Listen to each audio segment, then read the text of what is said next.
welcome to another episode of CrossTalk. My name is Kevin Tocci, and I will be your host for the next 30 minutes. As you've come to expect from this particular program, we use this show as a vehicle for many different topics and issues and conversations, whether it's something to do with an upcoming town meeting, maybe folks who are opening a business, maybe it might have something to do with elections in the next, I would say probably the next 7 or 8 months. Folks are going to be coming out of the woodwork in regards to the state elections for next September and next November. And today's program, we're going to be speaking with a gentleman who is out there running for the 7th Plymouth District State Rep seat. We have Mr. Kevin Higgins, who's joining us, sir. Yes, thank you. Thank you very much for having me. Welcome to CrossTalk. Folks who may or may not know you, tell us a little bit about yourself. So again, my name is Kevin Higgins. It's a good name, by the way. Yes, thank you. I grew up in Whitman. I graduated from Whitman-Hanson Regional High School. I then went on to graduate from the College of Public and Community Service at UMass Boston. And I'm currently concluding my graduate degree in public administration with Roger Williams University. Throughout my time in college and in graduate school, I worked full-time for a variety of nonprofit organizations, and I'm currently a long-term care options counselor with Old Colony Elder Services, and a social worker. Sometimes I say options counselor and people aren't exactly sure what I mean. And I was also elected to be a steward from my bargaining unit with SEIU Local 509. Wow. So why politics? What made you, what's the intrigue to want to run for a state office? It's really interesting because I never imagined in a million years I would get into politics. I am a trained social worker. I went to school for human services and public administration, and you know what happens is when you work in human services, our job is we're supposed to empower people. We're supposed to, we're supposed to empower people, but I felt like I needed to get into politics because the framework that we're working under, I don't necessarily have the ability to empower people as much as I should be able to. In social services, we compete over scarce resources, and I feel like I have a responsibility to advocate to increase those services and funding and et cetera. Okay. Is this the first time that you have been a part of a committee or been a part of a board or something like that? Have you been appointed to anything, or? So I was elected to serve as the steward with SEIU Local 509 by the bargaining unit. We have a fairly large bargaining unit at Old Colony. And then I was also appointed by the executive director of Old Colony Elder Services to sit on the ethics committee, where we evaluate ethical dilemmas and we review cases to make sure best case scenario outcomes. What's that like? What's that like to be picked or appointed to sit on a committee or a board and to oversee important items like that, day-to-day issues for people? Well, it's a responsibility. It's very much a responsibility, and I think when you're passionate about something, I was really excited when I was appointed to sit on the ethics committee because I studied ethics in my undergraduate career and my graduate career. You think ethics is a big issue these days? Yes, I do. What do you think you could change if you're somebody who is fortunate next September to get your party's nomination and then go on to be victorious next November? What would you like to change in regards to ethics? Well, I think it really starts now. So even if I'm lucky in September in the primary, I think it really starts now with my campaign. It's transparency. We see a lot of political candidates who they don't necessarily put out their platform. They won't be honest about what they support and what they don't support. And my goal is to be 100% honest with every resident and every voter about what I believe in multiple conversations. I'm really hoping to have robust conversations about the issues and what's important to families. Why not run for selectman, or see if you can get appointed to the finance committee or something like that? Why aspire to be on the state level? I think that this past summer I spent some time in State Representative Jack Patrick Lewis's office, who was really just someone, it was amazing to look up to him and to learn from the great work that he's doing. And that was definitely one of the reasons I decided to run for state rep, but it was also my understanding of systematic issues that I've learned throughout my education. And within my role at Old Colony, I've actually had the opportunity to work with nearly every state agency in Massachusetts to really get an understanding of the issues, where we fall short, and how we can do better. And so that's really why I decided to run for state rep. Since you've announced that you are a candidate, what has it been like meeting with people and hearing their concerns, and also being, when you're out there and you're meeting with people? I've had conversations with candidates on all levels. And door knocking is one way. Doing drops with information, social media. And the other day I was speaking with somebody who was like on. You want to try to hit so many doors, hit so many neighborhoods, but, you can only give so much time per person. What's it been like to be able to meet people, talk with them, and at least absorb what they're feeling while you're with them? I think as someone who works in the field of social work, I'm used to this. I'm used to door knocking. I'm used to going to people's homes when I don't know them yet. I'm used to active listening and learning about what's really important to someone. And I think that's been my experience. We've already started door knocking, not actually for my campaign. We've been supporting Raise Up Massachusetts ballot question initiatives. And so it's been great. I'm learning about what's important to people while also supporting causes that we believe in. So that's been my experience so far, and it's really been overwhelmingly positive.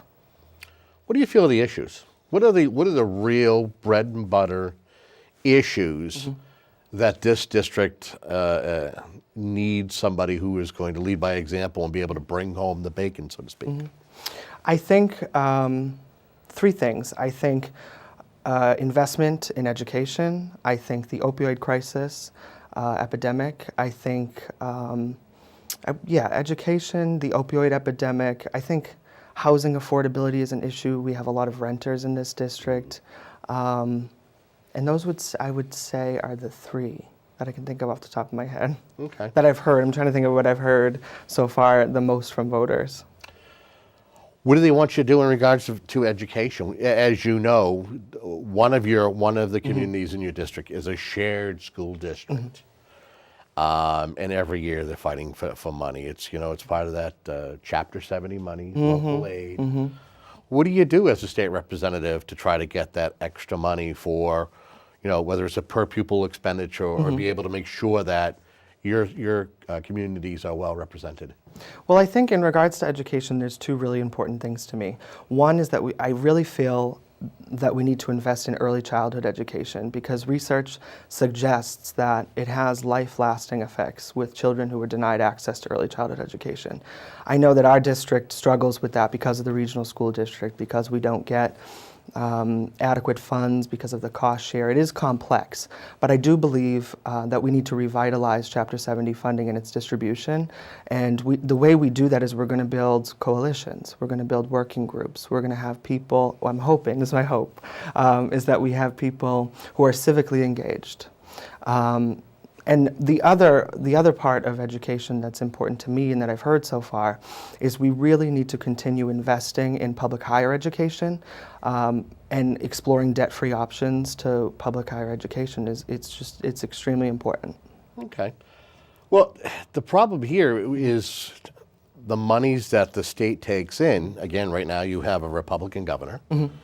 It's kind of an ebb and a flow, depending on the party that is in the office right now, ruling party. As far as majority goes, it's the Democrats. But, it's the budget, the first budget that comes out is usually the governor. And the revenues haven't been there. What do you do? What do you do when it comes to revenues? Are you a guy that is willing to vote for taxes in order to be able to get education, or is one of those things that you're going to have to feel your district, because you are in a somewhat conservative district? Well, the first thing I'd say is that in social services, we have to compete for scarce resources as well. So I'm really used to doing that. Okay. But what's more important is that we earmark funds and we appropriate funds that we have to invest in education. But also, one of the things, I'm sure you've heard of the Fair Share Amendment, which I support, 100%, and we've been campaigning for the ballot question, is those funds are going to be earmarked for transportation and education. So that's one of the ways that we're going to be able to explore this new option of both early childhood education and possibly having a statewide initiative to provide debt-free public higher education. You talk about early education. Where does drug education come into early education? I mean, how young do you feel should we educate our children when it comes to the dangers of drugs? I'm definitely an advocate for starting at an earlier age. I think definitely at least probably the beginning of middle school. But I think when we talk about drug education, when we talk about the opioid epidemic, there's a lot of conversation about preventative education, early intervention, different things like that. My take on how we can how we can contribute in alleviating the crisis is really more on focusing on the treatment we have now, because it's inadequate. I've had a lot of clients who struggle with the opioid epidemic, with addiction, and they have to wait a week, 2 weeks, 3 weeks to find quality treatment. And to be frank, we need to make it easier to get treatment over drugs. We need to we need to have resources readily available for people who feel empowered to go get treatment. And they shouldn't have to go to another state. They shouldn't have to be displaced to Western Mass. They should be able to get it relatively close to their home. That takes money. How does the money, where does the money come from? Well, I think, we'll have to, we'll definitely have to research how we can allocate resources differently. But I think that this issue supersedes a lot of other issues. This issue, we can't be proactive with it anymore because it's here and it's a crisis. We have to be reactive. And if we, there may have to be losses in other places. You have to look at imminent risk, like when we talk about ethics, and you have to look at what the crisis is now. And we have to stop it. We have to do better. During your travels, speaking with folks out there, the voters, anybody say anything in regards to the funding formula when it comes to education? And the curious question as to why their community isn't getting its fair shake when it comes to funding, proper Chapter 70 funding. Well, I think people are just, the average person and myself, when I started this journey, you could say, the formula is very confusing and it's very hard to understand. And so I think that we need to really have almost like community education and almost like, community forums to really discuss why different communities get different money. But I do believe it is distributed inequitably and that we need to look into ways to definitely do a better job. Okay. I guess the other thing I would ask you is how do the needs of your district, because I'm sure the needs of East Bridgewater will differ from Abington, and Abington's needs will differ from Whitman. Have you had a chance to gauge the needs of the different communities and what you would be able to do to help? Well, I think that for Abington, there's a lot of conversation about business growth, and there are concerns about, there was that Amazon bid, and there's big business. Abington would be the first town it would move to. So I think that's what I'm hearing from them. I think from Whitman, early childhood education is one of them that I've heard a lot about. And then in East Bridgewater, it's actually really East Bridgewater and the Whitman-Hanson district is the rising cost of health care for teachers and how that's crippling the school system. So it sort of all intersects, but that's what I've heard from the three towns.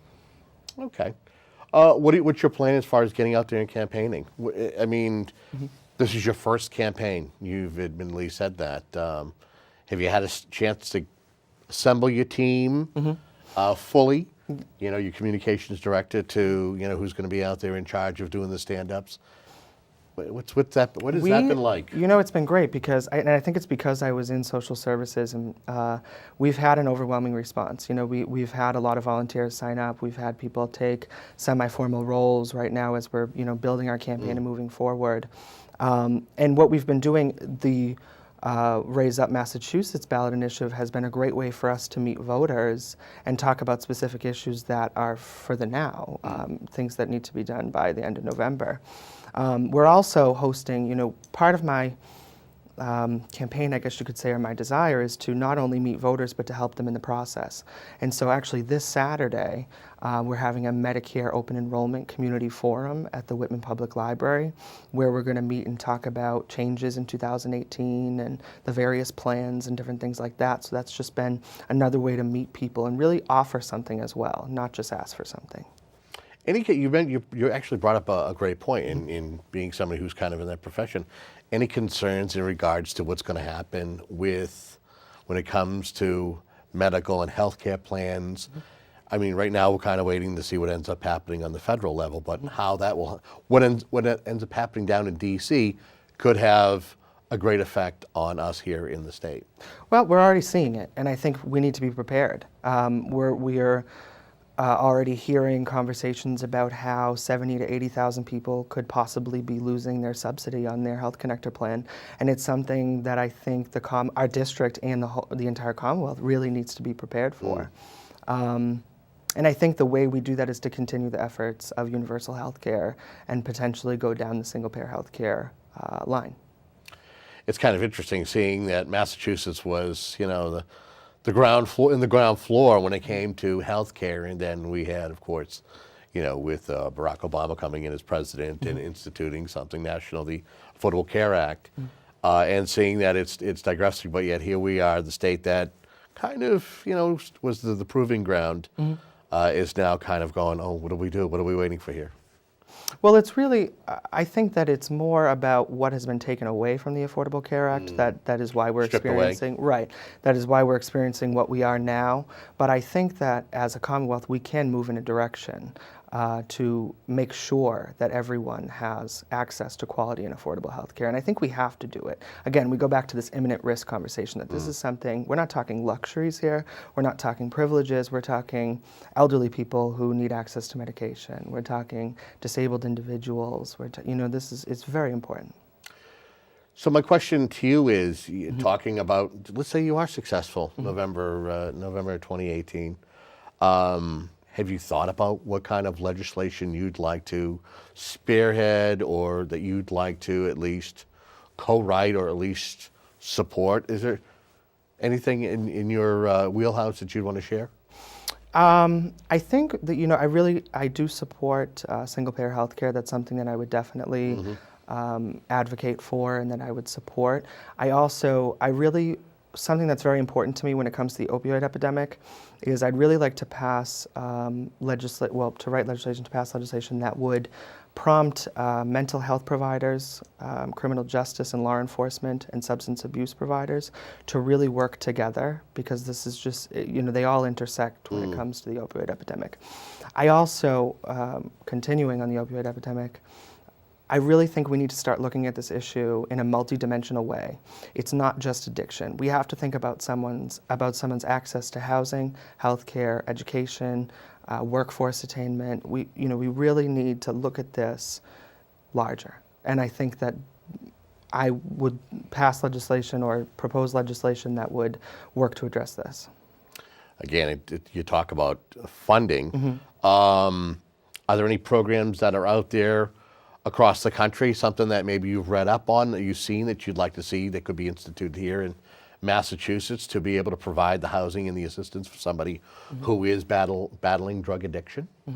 I haven't seen any that I would say that I'd want to model or copy, but there are other states that do handle the issue differently, and I definitely am going to continue researching that. But I think Massachusetts usually leads the way, and I think we can do it again. My question to you, we sit here and we talk about the opioid epidemic, we talk about heroin, but there are more drugs like carfentanil, fentanyl. These are deadly drugs. Any thought as to what should be done when it comes to any criminal bills or bills to be able to handle people who are dealing in such deadly drugs? I'm sorry, did you say dealing in deadly drugs? Well, that's what I'm saying, yeah. Okay. Anybody who would be dealing those, who would have that and be distributing those drugs, to take those people off the streets and at least put them away for a while. Well, I think we've seen, our law enforcement has done a great job, and they continue to do a great job. my focus on criminal justice and the opioid epidemic would be continuing to decriminalize addiction, because I think, we expect these individuals to obtain sobriety, but then we make it very difficult with additional barriers for them to reintegrate and to actually live a successful and contributing life. And so my focus would really be more on continuing to decriminalize those efforts, advocating to alleviate some of the mandatory minimums for nonviolent drug-related crimes. Okay. Talk to me about, you've been elected November of 2018, and then it comes to committee assignments. Any particular committees that you wouldn't mind serving on? I know Senate Ways and Means is, obviously. The representative, the Ways and Means Committee is the top priority, but what else would you like to? I would say the Committee on Small Business and Community Development, and then probably the Mental Health Committee. Okay. You mentioned small business. What could you do to help small business as a state representative? Because that's a key area as well when you're talking about economic development. I think the focus when we talk about economic development right now is really giving the competitive advantage to big businesses, and I really want to take the focus back in my advocacy to small businesses. How can we lessen the tax burden for small businesses? How can we help them stay afloat? And how can we help them pay their employees equitable wages and afford the costs of health care and things of that nature? That's very important to me. Okay. Anything I haven't asked you so far, but you feel is kind of necessary to let the folks at home know about you and your campaign? I think, I really just want to demonstrate that I'm in this really for the people. I think that, like I said, I never really imagined a career in politics. I'm a social worker by trade, and I really just want to meet as many residents as possible and learn about their families, learn about their experiences, and because I believe that we're not sent to Beacon Hill just to make decisions for people, but we're sent to make decisions with people as well, and that's really my message. And I hope that my campaign can sort of be a catalyst to bring people together. We have such a political divide right now, and I'm hoping that through our discussions, through our campaign events, we can really help bridge these divides.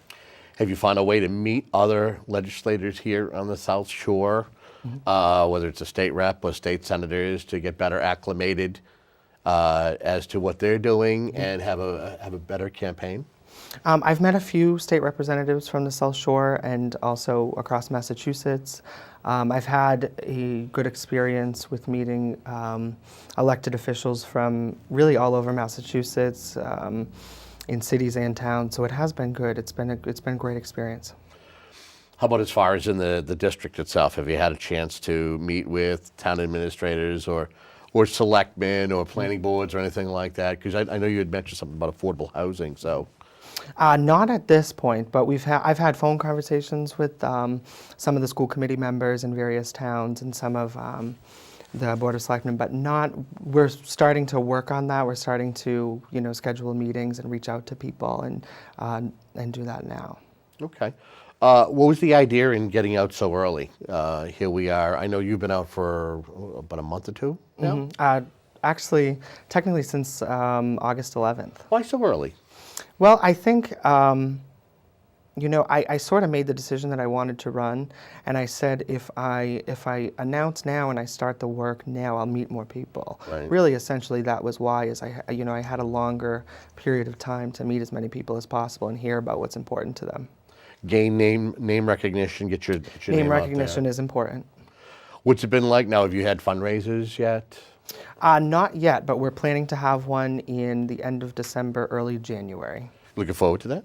Yes, I'm very excited for that. Very excited. What about as far as social media? What if folks who are watching at home right now, looking at you through that camera, you got a website, do you have social media? How can folks find out more about you? So our website is www.electkevinhiggins.com. Our Facebook page is Kevin for 7, and then also my personal cell phone number has been put everywhere, which I'm just going to say it is 617-416-8657. And I really hope people will call me and let me know what's important to them. It does not matter political affiliation. Just call me and let me know what's important to you, and we'll have a great conversation about it. Now, I know that there's one other Democrat that's in the race. Are you expecting, and I know that we've already had a Republican who is also in it, being an open seat, are you expecting in the next couple of months that there's going to be multiple people for each party? I don't think that, I'm not sure, I can't say confidently, but I don't think we'll see another Democrat. I can't say we won't see another Republican. Do you look forward to, I mean, because you got a lot. I think it's good. I think I believe, the more people that are in it, the better. Because I think our community will have a better choice. If there's more candidates, we'll all have more robust conversations about the issues, and that's fair to the people. How about as far as any open forums? Are you looking forward to that? Has anybody approached you and said, hey, I hear you're a candidate. We're thinking about doing something down the road. Have you heard any conversations like that? I haven't heard conversations about that yet, but I'm sure it's really early. I'm sure that those will probably come about in the next couple of months, and I look forward to them. All right. One last question I'll ask you. So we've just got a couple of minutes left. The time has flown. Big conversation coming up in the next few weeks here in Whitman is about recreational marijuana.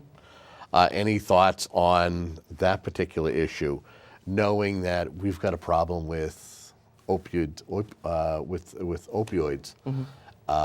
What's your thoughts on in regards to recreational marijuana? I don't inherently believe that marijuana is a gateway drug to other drugs. I believe that research also supports that notion that sometimes it's not. I think that other states who have legalized recreational marijuana, although this evidence may be anecdotal, they have seen a decrease in their opioid epidemic or their opioid situation. I'm not opposed to having a recreational marijuana facility or site within our district. I just think we need to proceed with caution. I think we need to be really careful that it's not near schools, that it's not near parks, that it's, we need to proceed with caution, that it's controlled, exactly. Okay. All right, this is your chance to look into the camera and tell folks why they should check your name off come September 2018 for a state representative, if you will. Okay. So again, my name is Kevin Higgins, and I'm a Democratic candidate for state representative.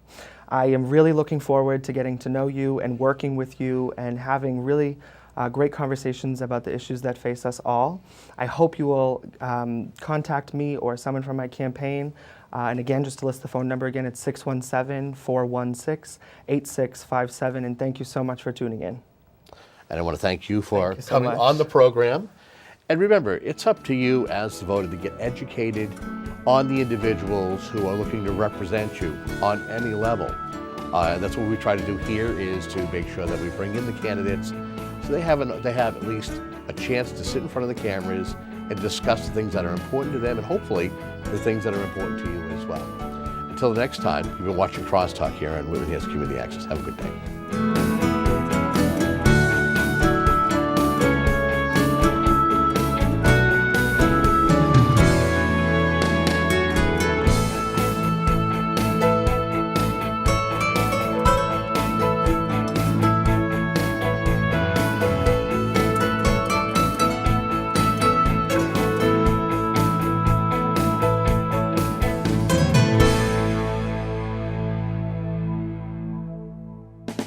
Friends of Whitman Park was established in the year 2000.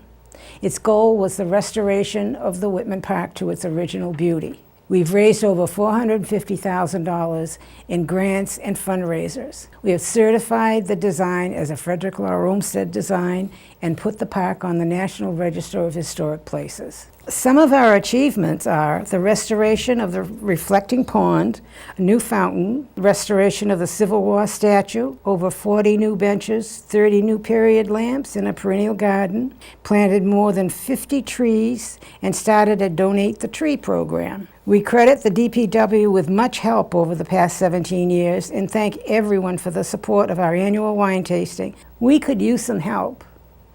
We meet on the second Thursday of every month at 7 p.m. at the Town Hall. Anyone interested in volunteering, please call 781-447-0009.